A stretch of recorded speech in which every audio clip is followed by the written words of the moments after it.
Hey everybody, we're back with the Packard Bell Legend. This is the 316SX. You probably have seen in my most recent video.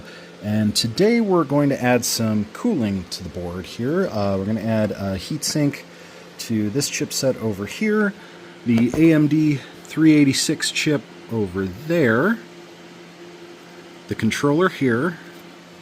We're going to go ahead and just leave the modem. We took out the little plastic bumper here, and we're gonna add a large fan to the front of the case, so we're gonna clean off some of the grossness from this used fan. And of course, there's no fan poles to speak of to use here, unfortunately, on this board, but we've got this handy-dandy Molex converter that we can go ahead and mount up here, which will actually give us the capability for two fans, should we need a second one in the future. So let's go ahead and get started cleaning off this. Now, the easiest way I've found to clean fan blades is to just use a good old-fashioned soft bristle toothbrush and a little bit of Windex to basically clear it up. I always like to, before I commit to anything, make sure I know which way the fan is blowing. You guys are probably thinking, okay, this guy's an idiot, but to be honest with you, I always forget, and I'd rather be safe than sorry.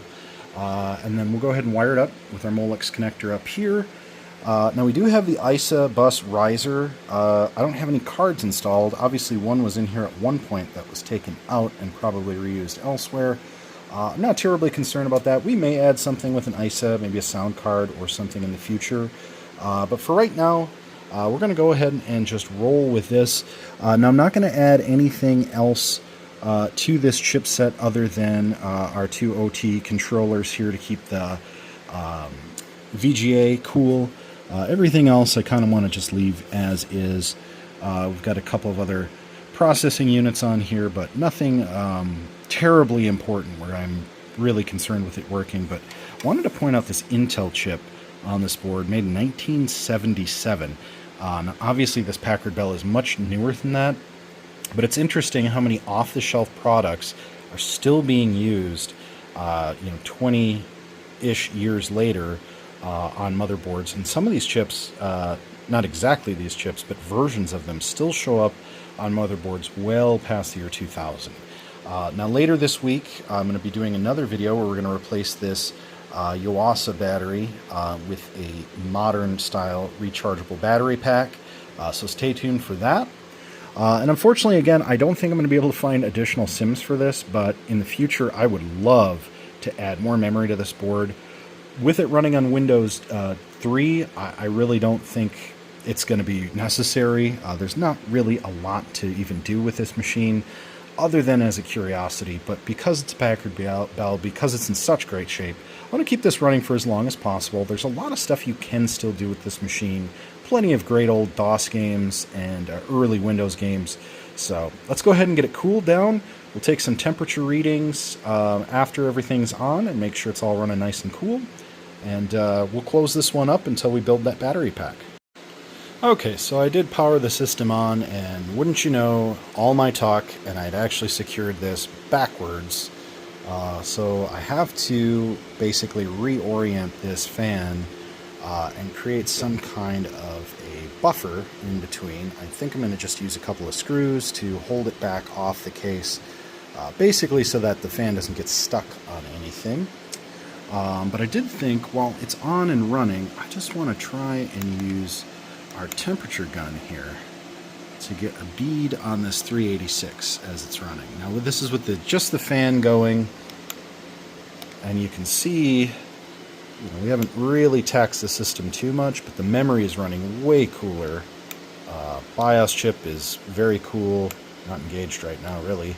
80 degrees is pretty typical. Some low mem there.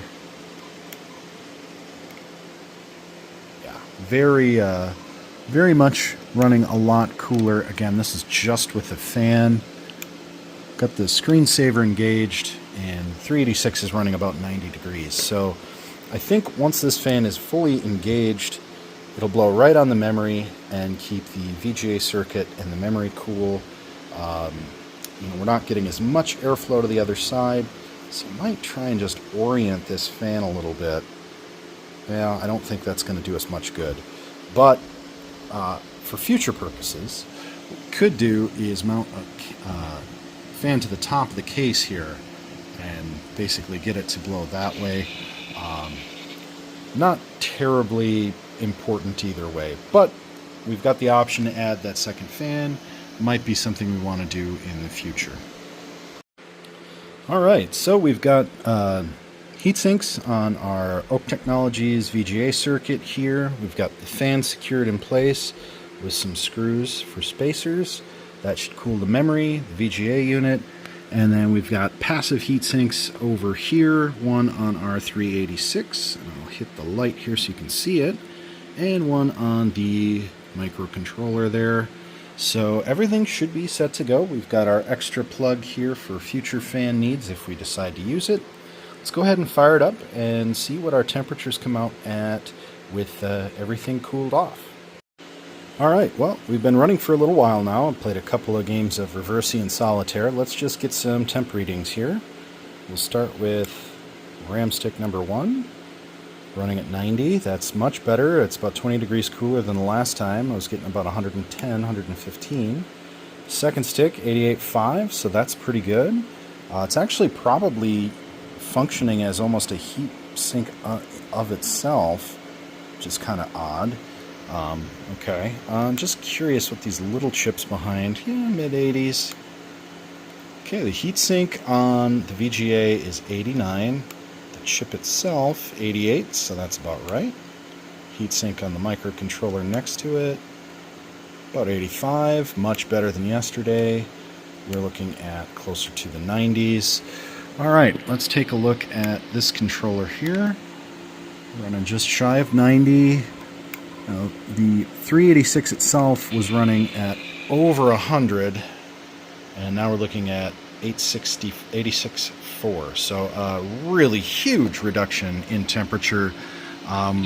Excellent. Highly recommend. I put this on my other Packard Bell video, but get one of these Raspberry Pi cooling kits. They got a lot of these smaller ones, which honestly I could probably heatsink up this sim if I really felt like it needed it. But I'm going to leave it for now because I'm starting to run out of the other sizes, because I've been stacking them up 4 at a time on here, because the big one I want to save for better processors. But really great stuff here. Can't wait to rebuild a battery pack for this replacement CMOS battery.